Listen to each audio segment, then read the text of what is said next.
Hello from the US. My name is Mary Hoper, and I run the Boston College Law School Immigration Clinic. So my students and I represent clients who are detained by the Immigration Service and in deportation proceedings.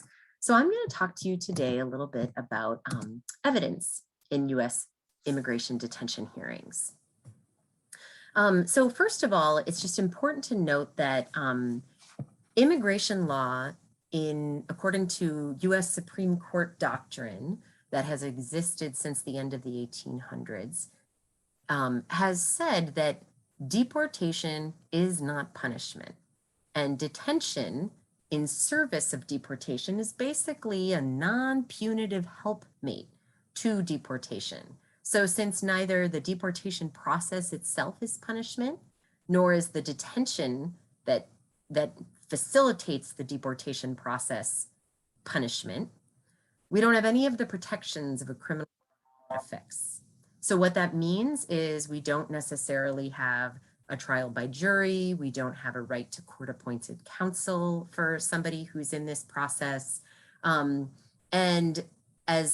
because it's considered an administrative hearing in the same way that an administrative hearing would happen if someone was having their government benefits taken away. Because of that, it is not covered by the federal rules of evidence, the official rules of evidence that would apply if someone, for example, was facing a criminal charge. And so therefore that would be a real trial in criminal court where the federal rules of evidence do apply.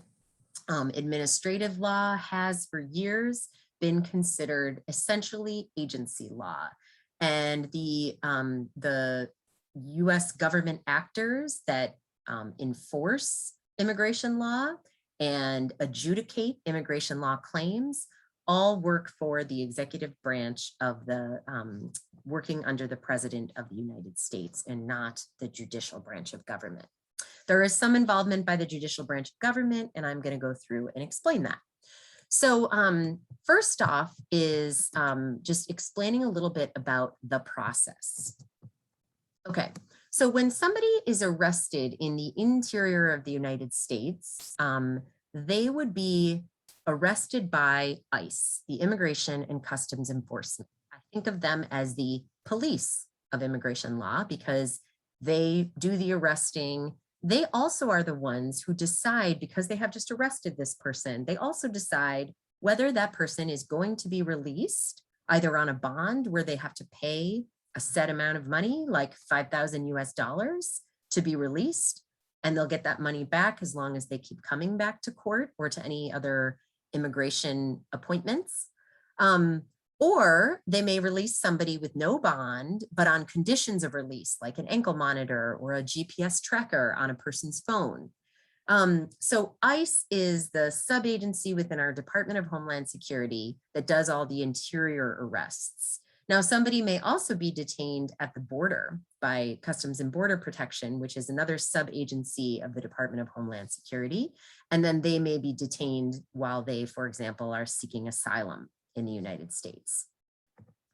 For somebody, not everybody, who's eligible for a bond hearing before an immigration court, we have immigration judges who are appointees within of the Attorney General. They work for the Department of Justice, and immigration judges are basically the triers of fact. They run the immigration trials. They decide also whether somebody will be released on a bond, and they consider dangerousness and flight risk, just like ICE does, or CBP or the Department of Homeland Security officers, the Border Patrol or ICE do.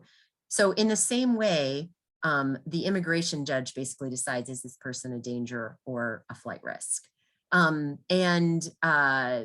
Again, all of them sitting within the executive branch of the US government. And the immigration judge is looking at things such as flight risk factors. Does this person have a fixed address, the length of residence, family ties, employment history, and evidence about dangerousness tends to focus very much on criminal record, whether this person has been arrested for what is the outcome of that arrest.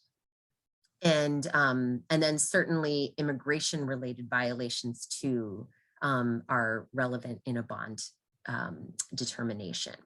Not everybody gets a bond hearing though. There are certain people that immigration law has decided are just mandatory detainees. They cannot see an immigration judge for a bond hearing. And that's because of certain criminal convictions that they may have or national security issues, or if they're stopped at the border and caught attempting or caught before they made an entry into the United States. All of those people by US law are not even eligible for an immigration bond hearing. If somebody is eligible for an immigration bond hearing, they can appeal that. We have an appellate board called the Board of Immigration Appeals that also works for, that also sits within the Department of Justice and ultimately works for the Attorney General of the United States. Okay, so pause. Up until now, every single person who has made a decision about whether to detain someone is an actor who works for the Department of Homeland Security or the Department of Justice. Those are executive branch agencies that are concerned with, they are law enforcement agencies essentially. So it is problematic that our judges, who you would think might be the independent adjudicators, are sitting within the Department of Justice, the nation's top law enforcement agency, and answering to the Attorney General, who is the nation's top law enforcement actor. There is involvement in some detention questions by the judicial branch of government, and that is if an immigration detainee files a habeas corpus petition. And then the judiciary, and that would be in the form of a federal district court for the district wherever the person happens to sit. I represent detainees in Massachusetts. There is a federal district court in Massachusetts who sits in this beautiful building, as you see in the slide, and they would decide whether the detention is lawful. And they may order somebody released, or they may say what he gets is a new bond hearing because the first one was unconstitutional, or a bond hearing if, for example, he's been detained so long without a bond hearing. Now, I want to talk a little bit because this topic pertains quite, it's quite relevant to the question of evidence in detention hearings, is the burden of proof. So it's only very recently, within the last couple of years, that that federal district courts in our judicial branch have decided that the way immigration bond hearings were happening up until now was unconstitutional. And that's because immigration case law that has existed for several decades said that the detainee has to bear the burden of proof. The detainee has to come in and prove that he is not a danger and not a flight risk. And that is counter to the US Constitution, the presumption of freedom, the due process clause. And so upon challenges, there's been some successful litigation around the country. And one of them is in Massachusetts for all the detainees who have hearings in the Boston Immigration Court. And there, the court said that the burden of proof has to be on the government. So it's not just the burden of production. The government has to come forward with the evidence first, but the government has a standard of proof that they have to comply with. And that standard is when they are looking to prove that the detainee is dangerous, they have to prove that by clear and convincing evidence. Flight risk, they have to prove by preponderance of the evidence. And in US law, clear and convincing evidence is higher than preponderance of the evidence. It's not quite as high as proof beyond reasonable doubt, which is what the prosecution would have to prove in a criminal prosecution. But it's higher than preponderance of the evidence. Preponderance of the evidence is really just the in-between, just a little bit more likely than not, 51% chance of likelihood. And in these hearings, the immigration judge also has to consider alternatives to detention, such as a GPS tracker or ankle monitor, and whether the detainee has the ability to pay. So these are new, relatively new procedural protections. But the reason why this is so important is that it ties to this question of what kind of evidence is the government putting forward? And does the government's evidence meet this standard of clear and convincing evidence for dangerousness or preponderance of the evidence for flight risk? So I'll say that the government most typically, to meet its burden, would submit criminal history summaries. So basically what we call a rap sheet of every single arrest somebody has had and the dispositions and outcomes of those arrests. Criminal conviction records, the official report from the criminal court showing that this person was convicted and sentenced for XYZ.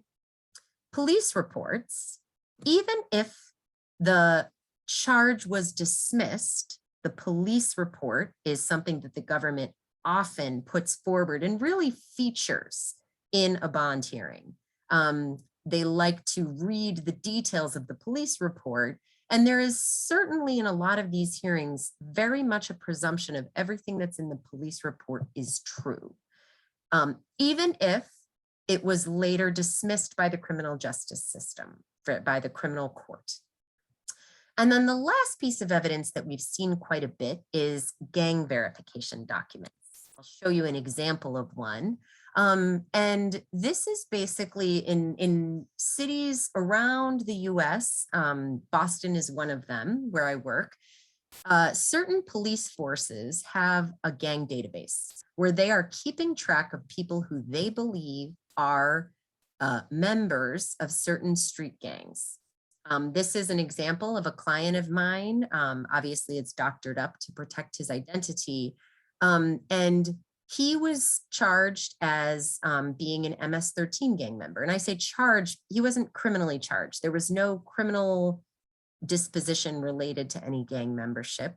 This was basically Boston police watching him and surveilling him. And the reason why was they have a point system. If you are seen with people who they believe are verified gang members, you could earn 2 points. Sometimes if it's, you could earn 4 points. If you're seen twice, 6 points. And the way these point allocations work is that once you get to 10 points, you're in the database, you're considered a gang member. And this client also happened to have been a victim of violence by a rival gang, the 18th Street gang. And so they said, well, that means you must be an MS-13 member if a rival gang member has beaten you up at school. So this is the newest piece of evidence that we are seeing in immigration courts around the country. And it is problematic because it leads to questions such as, is this guilt by association? You're basically faulting somebody and finding them to be a danger because they happen to live in a neighborhood that is predominantly young Salvadoran men or young Central American men. And if you believe that each Central American young man happens to be a gang member, then by default, this person who hangs out with friends in his neighborhood will be a gang member. Or if you see somebody wearing a certain gang moniker, like a Chicago Bulls t-shirt, then that must mean they're a gang member. So the big question for courts to resolve on this type of evidence is it reliable? The federal rules of evidence don't apply, but we do have the due process clause of our Constitution that says you can't use evidence against somebody and basically prejudice their case, cause them continued detention if it's not reliable. So in other areas of immigration law, I have seen that the federal rules of evidence often are used as a benchmark for testing the reliability of a document. So for example, hearsay. You may have a police report and the police officer is not coming to immigration court to be cross-examined. And the police officer has spoken to a complaining witness. So the witness is not in court to be cross-examined. So now we have double hearsay, 2 layers of hearsay. Is that reliable? Is there something questionable about it? And another big question that is now facing our judicial branch of government, besides, are these documents reliable? Can the judge, is this a violation of due process to rely on a gang database printout like this, a police report? But also, is this a discretionary decision? We have in our immigration law a prohibition that says federal courts cannot review, this court here, the federal district court of the judicial branch of government, cannot review a discretionary decision to detain. What happens is that sometimes these questions start turning into what look like a discretionary decision. And that's a problem because it means that it's the place where complicated legal questions go to die, as one of my colleagues has said. And it's so we are now facing, and we will continue to face, and particularly now that there's a little bit more of a focus on, if the government has to bear the burden of proof, if this is where the law is going, and they have to bear that by a standard of proof, meeting something by clear and convincing evidence. Does evidence like this meet the clear and convincing evidence? Or are we just going to call it a discretionary decision because, okay, maybe there was a gang database allegation, but there was also maybe some no showing up to court or not a very reliable employment history. So it all gets kind of mushed together into one negative discretionary decision, and it's hard to pull out the one single, was this the but-for cause of that denial of a bond and the continued detention? And these are the hard questions that our judiciary will continue to face, and clinics like mine will continue to be litigating. So I thank you. I look forward to hearing from others about evidence law in other jurisdictions. And I hope to all meet you all in person one day.